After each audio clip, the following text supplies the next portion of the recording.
ये औरत अपने लड़के को स्टील के ब्रश से घिस-घिस कर नहला रही है। वो जब तक नहीं रुकती है जब तक लड़के की पीठ में से खून ना निकलने लगे। ऐसा नहीं है कि वो अपने लड़के से नफरत करती है, और वो तो अपने लड़के से दुनिया में सबसे ज्यादा प्यार करती है, क्योंकि वो सुबह से शाम तक बस खाता रहता है, इसलिए लड़के में से बहुत बुरी बदबू निकलती है। लड़का कुछ ही सालों पहले पैदा हुआ था, जब से पेरेंट्स को लगने लगा था कि उनका बच्चा आम बच्चों की तरह नहीं है, क्योंकि उनका लड़का पूरे दिन माँ का दूध पीता रहता था और उसे नहीं पिलाया जाता था तो वो जोर जोर से रोने लगता था। जब उन्होंने इस बात को एनसी की टीचर को बताया तो उन्होंने कहा ये तो नॉर्मल है, क्योंकि बच्चे जब छोटे होते हैं तो वो ज्यादा खाना मांगते हैं। समय बीतता गया और लड़का बड़ा हो गया तो माँ को पता चलता है कि लड़का दूध ही नहीं सिर्फ पीता है बल्कि वो नहाने वाला साबुन भी खा जाता है। औरत अपने लड़के की इस आदत को छुड़ाने के लिए अस्पताल ले आती है, लेकिन डॉक्टर जो उसकी जांच करता है तो उसे सब नॉर्मल लगता है। वो औरत से कहने लगता है कि बढ़ती उम्र के साथ बच्चे ज्यादा खाने लगते हैं। इस बात पर औरत कुछ नहीं बोलती है, बस अजीब तरह से हंसने लगती है। ये देखकर डॉक्टर को लगने लगता है कि औरत थोड़ी पागल है, लेकिन तभी उसे अचानक बाहर से आवाज आती है। जब डॉक्टर देखने जाता है तो वह देखता है कि लड़का कूड़ेदान में से कूड़े को निकाल कर खा रहा होता है। ये देखकर औरत को गुस्सा आ जाता है और वो कूड़ेदान का कूड़ा निकालकर डॉक्टर के ऑफिस में डाल देती है और उससे कहती है कि तुमने तो कहा था यह नॉर्मल है।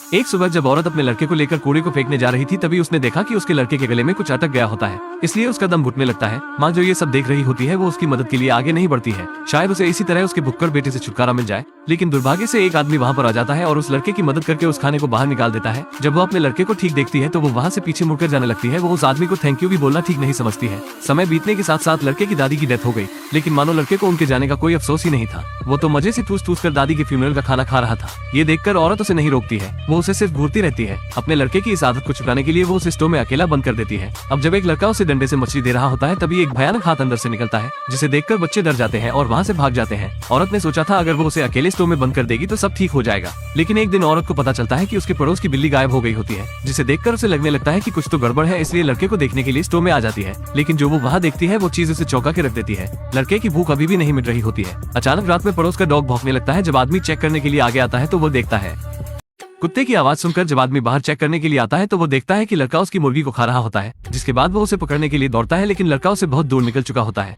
आगे कोई और हादसा ना हो इसलिए औरत आधी रात में अपने लड़के के कमरे में चाकू लेकर आ जाती है। वो देखती है उसका लड़का अभी भी खाने में लगा होता है। ये देखकर वो पूरी तरह हताश हो गई, इसलिए वो अपने लड़के के साथ कुछ नहीं करती है बल्कि वो बाथटब में लेट जाती है और इस दुनिया को छोड़ देती है। उसे लगा था अब चैन की नींद सो सकती है, लेकिन अगले दिन उसका लड़का उसकी बॉडी को बाथरूम से निकाल लाता है। कुछ ही दिनों बाद लड़का बिल्कुल अकेला पड़ जाता है और कमरे में कचरे के ऊपर बैठा होता है और उसे बहुत जोरों से भूख लग रही होती है। तभी उसे किसी की आवाज आती है और वो खिड़की के पास आ जाता है। तभी बाहर वो एक औरत को देखता है जो अपने छोटे बच्चे को खिला रही होती है, जो अभी अभी पड़ोस में रहने आए होते हैं। ये देखकर लड़के के दिमाग में शैतानी आइडिया आता है और इस तरह से मूवी का एंड हो जाता है। जरा सोचकर देखो बाप, जो पूरी स्टोरी में दिखा ही नहीं। दादी के मरने के बाद औरत की डरावनी आंखें सब बता रही थी। बात यह है कि माँ को अपने लड़के के बारे में सब पता था, लेकिन उसने अपने बच्चे को बचाने के लिए किसी को नहीं बताया। जब वो अपने लड़के को इस तरह देख नहीं पाई तो उसने चुपचाप दुनिया से जाने का फैसला कर लिया। इस स्टोरी को देखने के बाद आप क्या कहना चाहेंगे? मैं हूँ आपका दोस्त द फैक्टर सिनेमा। मिलते हैं फिर किसी और कहानी को लेकर।